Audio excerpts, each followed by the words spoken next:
بزرگان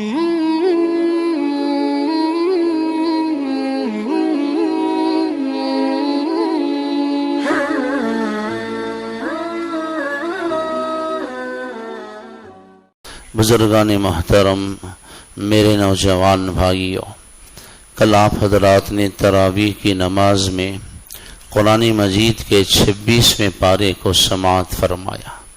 پہلی ہی آیت جس میں اللہ تعالیٰ نے اپنے پیغمبر، اپنے حبیب حضرت محمد مصطفیٰ صلی اللہ علیہ وسلم سے ارشاد فرمایا کہ اے میرے حبیب صلی اللہ علیہ وسلم، ہم نے آپ کو فتح مبین عطا فرمائی ہے۔ چاہے لوگ جو کچھ بھی آپ کے تعلق سے سازشیں، شرارتیں کر لیں، لیکن آخر کار ہم نے آپ کے حق میں فتح کو، کامیابی کو، کامرانی کو، ترقی کو اور عروج کو مقدر فرمایا ہے، اور ہم نے آپ کے اگلے پچھلے تمام گناہوں کو معاف کر دیا۔ اور آگے اللہ تعالیٰ نے اس بیعت کا ذکر فرمایا ہے جو ایک درخت کے نیچے مکۃ المکرمہ سے 7 میل کے فاصلے پر حدیبیہ نامی مقام پر حضرات صحابہ کرام نے حضور اکرم صلی اللہ علیہ وسلم سے بیعت فرمائی تھی۔ یہ بیعت اس لیے ہوئی کہ حضور اکرم صلی اللہ علیہ وسلم مدینۃ المنورہ سے تشریف لائے عمرہ کرنے کے لیے، عمرے کی نیت سے۔ کفار مکہ نے آپ کو مکے کے اندر داخل ہونے نہیں دیا۔ عمرہ ادا کرنے کی انہوں نے مہلت نہ دی۔ کسی نے افواہ پھیلا دی کہ محمد صلی اللہ علیہ وسلم اپنے ساتھیوں کو لے کر مکے والوں سے لڑنے کے لیے آ رہے ہیں۔ چنانچہ آپ نے ان لوگوں کی غلط فہمی کو دور کرنے کے لیے حضرت عثمان غنی رضی اللہ عنہ کو مکہ بھیجا۔ جاؤ کفار مکہ سے کہو کہ ہمارا مقصد لڑنا بھیڑنا نہیں ہے، ہم تو صرف کعبۃ اللہ کا طواف کرنے کے لیے، عمرہ کرنے کے لیے آئے ہیں۔ حضرت عثمان غنی رضی اللہ عنہ تشریف لے گئے، ان کے آنے میں دیر ہوئی۔ کسی نے افواہ پھیلا دی کہ نعوذ باللہ کفار مکہ نے عثمان غنی رضی اللہ عنہ کو شہید کر دیا ہے۔ آپ کو بڑی تکلیف پہنچی، بڑا دکھ ہوا۔ آپ نے تمام صحابہ کرام، اس وقت 1400 صحابہ کی تعداد تھی، آپ نے اس درخت کے نیچے اپنا ہاتھ رکھا اور حضرات صحابہ کرام سے وعدہ لیا کہ وعدہ کرو کہ ہم ضرور عثمان غنی کے شہادت کا، ان کے خون کا، ان کی قربانی کا بدلہ لیں گے، ہم قدم پیچھے نہیں ہٹائیں گے۔ تمام صحابہ کرام نے اس موقع پر آپ کے دست اقدس پر بیعت کی۔ اللہ تعالیٰ نے فرمایا ان الذین یبایعونک انما یبایعون اللہ، اے میرے حبیب صلی اللہ علیہ وسلم، جن صحابہ نے آپ کے دست اقدس پر بیعت کی ہے، دراصل انہوں نے اللہ سے بیعت کی ہے۔ ید اللہ فوق ایدیہم، ان کا ہاتھ اللہ کے ہاتھ میں تھا، ان کے ہاتھ پر اللہ کا ہاتھ تھا۔ لقد رضی اللہ عن المؤمنین اذ یبایعونک تحت الشجرۃ فعلم ما فی قلوبہم، بے شک اللہ ان سے راضی ہو گیا، ان مومنوں سے جنہوں نے درخت کے نیچے آپ کے ہاتھ پر، آپ کے دست نبوت پر انہوں نے بیعت کی۔ آپ نے تراویح کی نماز میں اسے بھی سماعت فرمایا۔ آگے اللہ تعالیٰ نے سورہ حجرات میں اصلاح معاشرہ کے اصول، بلکہ زندگی گزارنے کے ایک بہترین اصول اللہ نے بیان فرمائے ہیں۔ مختصر طور پر عرض کروں گا، جس میں خاص طور سے وہ باتیں جو انسانی معاشرے کو توڑ دیتے ہیں، بکھیر دیتے ہیں، منتشر کر دیتے ہیں، وہ چیزیں جو انسانوں کے دلوں میں نفرت، حسد، عداوت پیدا کرتے ہیں اور مسلمانوں کی اجتماعیت کو افتراق میں، اختلاف میں تبدیل کر دیتے ہیں، اللہ نے ان چیزوں سے منع فرمایا ہے۔ سب سے پہلی چیز اللہ تعالیٰ نے فرمایا، یا ایھا الذین آمنوا ان جاءکم فاسق بنبأ فتبینوا، اے ایمان والو، اگر کوئی فاسق، کوئی غلط اور جھوٹ بولنے والا، فتنہ کرنے والا بندہ کوئی خبر لے کر تمہارے پاس آئے تو اس کی بات پر یقین کر کے فوراً اس پر رد عمل کا اظہار نہ کرو، فوراً اس کی بات کو قبول کر کے، تسلیم کر کے، اس کی بات پر یقین کر کے کوئی کارروائی نہ کرو، یہاں تک کہ فتبینوا، تم تحقیق کر لو کہ یہ خبر سچی ہے یا غلط ہے۔ جو کوئی بھی آپ کے پاس آ کر کسی کے تعلق سے شکایت کرے، آپ کا فرض بنتا ہے کہ سنی سنائی باتوں پر بھروسہ نہ کرے جب تک کہ حالات کی تحقیق نہ ہو، جب تک کہ آپ حقیقت کو نہ جان لیں۔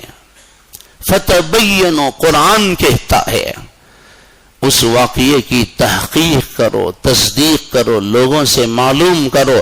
ہمیشہ معاشرے کے اندر ہر دور میں فتنہ مچانے والے، امت کو توڑنے والے، انتشار پیدا کرنے والے، لوگوں کو آپس میں لڑانے والے رہے ہیں، رہیں گے۔ جب بھی ایسی باتیں آئیں تو تمہارا فرض کیا بنتا ہے؟ آنکھ بند کر کے اس خبر پر بھروسہ کر کے فوراً اس کے تعلق سے کچھ نہ کہو، معلوم کرو کہ واقعتاً کیا یہ کام، یہ بات سچی ہے۔ حضرت لقمان علیہ السلام بیٹے کو نصیحت فرماتے ہیں کہ بیٹا، کوئی بندہ تیرے پاس کسی کی شکایت لے کر آئے کہ اس نے مجھے مار کر میری دونوں آنکھیں نکال دی ہیں، یہ دیکھیے میرے ہاتھ میں یہ دونوں آنکھیں رکھی ہوئی ہیں، واقعتاً اس کی آنکھیں نکلی بھی ہوئی ہوں، تو بیٹا اس وقت تک کوئی رائے قائم نہ کر جب تک کہ تو دوسرے سے حقیقت حال کو نہ معلوم کر لے۔ کیا پتا کہ یہ شکایت لے کر آنے والا اس کی 4 آنکھیں نکال دی ہوں۔ فیصلے آئیں گے آپ کے سامنے، صرف بیوی کی بات سن کر شوہر کے خلاف آپ فیصلہ نہیں کر سکتے، مرد کی بات سن کر بیوی کے خلاف آپ رائے قائم نہیں کر سکتے، جب تک دونوں جانب کی بات کو آپ معلوم نہ کر لیں اس وقت تک کوئی فیصلہ نہ کریں۔ دوسرا مضمون اللہ تعالیٰ نے فرمایا فَأَصْلِحُوا بَيْنَهُمَا بِالْعَدْلِ وَأَقْسِطُوا وَإِن طَائِفَتَانِ مِنَ الْمُؤْمِنِينَ اقْتَتَلُوا فَأَصْلِحُوا بَيْنَهُمَا، جب 2 افراد یا 2 جماعتیں آپس میں لڑیں تو تمہارا کام کیا ہے؟ دیکھ کر تماشا دیکھتے رہنا اور مزے لیتے رہنا، آگ کو بھڑکانا اور پٹرول ڈال کر اور زیادہ ان جماعتوں کو آپس میں متنفر کرنا، اور آج کل کے حالات کے اس کی ویڈیو بنانا۔ کیا کرتے ہیں لوگ؟ پہلے دور میں جب 2 آدمی آپس میں لڑتے تھے تو تیسرا جا کر ان کی صلح صفائی کرتا تھا، ایک دوسرے کو الگ کرتا تھا۔ آج کا ناپاک دور وہ ہے، آج کے جاہل لوگ ایسے ہیں، جب 2 آدمی آج لڑتے ہیں تو تیسرا ویڈیو بناتا ہے، دیکھتا ہے کون زیادہ گالیاں دیتا ہے، کون زیادہ مارتا ہے۔ آج کا وہ دور ہے۔ قرآن کہتا ہے تم مومن ہو، اللہ نے تمہیں مومن مسلم بنا کر پیدا کیا ہے، تم امن اور سلامتی کا پیغام لے کر اس دنیا کے اندر آئے ہو۔ تمہارا کام کیا ہے؟